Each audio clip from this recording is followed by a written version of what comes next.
उत्तराखंड में हिमालय पर्वत की गोद में केदारनाथ मंदिर 12 ज्योतिर्लिंगों में सम्मिलित होने के साथ साथ 4 धाम और पंच केदार में से भी एक है। यहाँ के मुश्किल मौसम के कारण यह मंदिर अप्रैल से नवंबर महीने के बीच ही खुलता है। कत्यूरी शैली में बने पत्थरों के इस मंदिर के बारे में कहा जाता है कि इसका निर्माण पांडव वंश के राजा जन्मेजय ने कराया था। यहाँ स्थित स्वयंभू शिवलिंग अति प्राचीन है। कहा जाता है कि 8वीं शताब्दी में आदि शंकराचार्य ने इस मंदिर का जीर्णोद्धार कराया था। जून 2013 के दौरान भारत के उत्तराखंड और हिमाचल प्रदेश राज्यों में अचानक आई बाढ़ और भूस्खलन के कारण केदारनाथ सबसे अधिक प्रभावित रहा।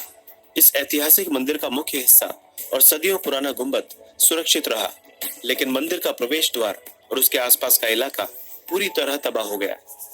केदारनाथ मंदिर समुद्र तल से 11,755 फीट की ऊंचाई पर स्थित है। दोस्तों, अब जान लेते हैं कि किस तरह 400 सालों तक केदारनाथ मंदिर बर्फ में दबा रहा और इसका इस मंदिर पर क्या असर पड़ा।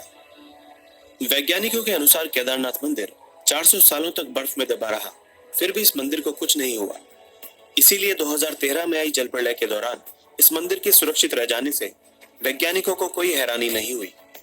देहरादून के वाडिया इंस्टीट्यूट के हिमालयन जियोलॉजिकल वैज्ञानिक विजय जोशी ने कहा कि 400 साल तक केदारनाथ के मंदिर के बर्फ के अंदर दबे रहने के बावजूद यह मंदिर सुरक्षित रहा, लेकिन जब बर्फ पीछे हटी तो उसके हटने के निशान मंदिर में मौजूद थे, जिसकी वैज्ञानिकों ने स्टडी की। उसी के आधार पर यह पता लगा कि यह मंदिर 400 सालों तक बर्फ में दबा हुआ था। जोशी कहते हैं कि 13वीं से 17वीं शताब्दी तक यानी 400 साल तक एक छोटा हिमयुग आया था, जिसमें हिमालय का एक बड़ा क्षेत्र बर्फ के अंदर दब गया था।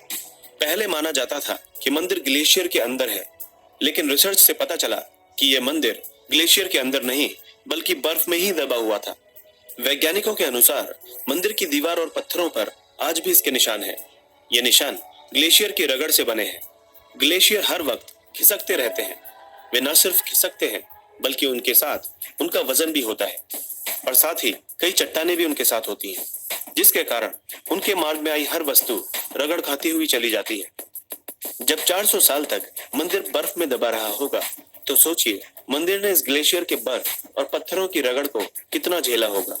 वैज्ञानिकों के अनुसार मंदिर के अंदर इसके निशान दिखाई देते हैं। बाहर की ओर की दीवारों पर पत्थरों की रगड़ दिखती है, तो अंदर की दीवारों पर पत्थर समतल है, जैसे उनकी पॉलिश की गई हो।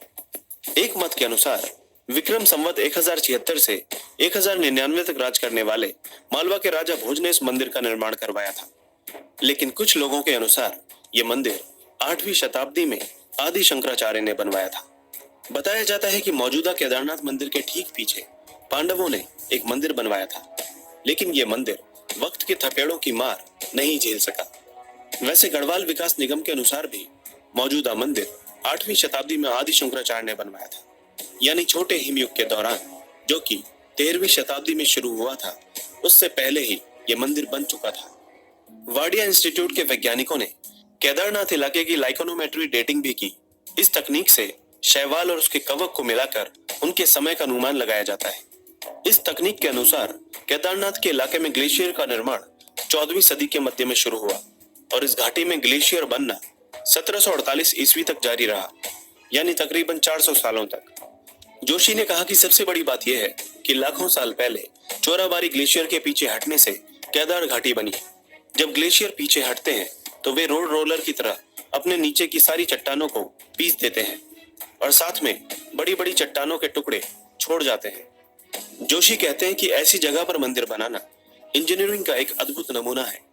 उन्होंने एक ऐसी जगह और एक ऐसा सेफ मंदिर बनाया कि आज तक उसे कुछ नुकसान नहीं हुआ। वैज्ञानिक डॉक्टर R.K. डोभाल भी इस बात को मानते हैं कि यह मंदिर बहुत ही मजबूती से बनाया गया है। केदारनाथ मंदिर 85 फीट ऊंचा, 187 फीट लंबा और 80 फीट चौड़ा है। इसकी दीवारें 12 फीट मोटी हैं और बेहद मजबूत पत्थरों से बनाई गई है। मंदिर को 6 फीट ऊंचे चबूतरे पर खड़ा किया गया है। यह भी एक हैरान करने वाली बात है कि इतने भारी भरकम पत्थरों को इतनी ऊंचाई पर लाकर और तराशकर कैसे एक मंदिर की शक्ल दी गई होगी। जानकारों का मानना है कि पत्थरों को एक दूसरे से जोड़ने के लिए इंटरलॉकिंग तकनीक का इस्तेमाल किया गया था। इसी वजह से यह मंदिर एक भूकंपरोधी इमारत में तब्दील हो गया। ये मजबूती और तकनीक ही मंदिर को नदी के बीचों बीच खड़े रखने में कामयाब हुई।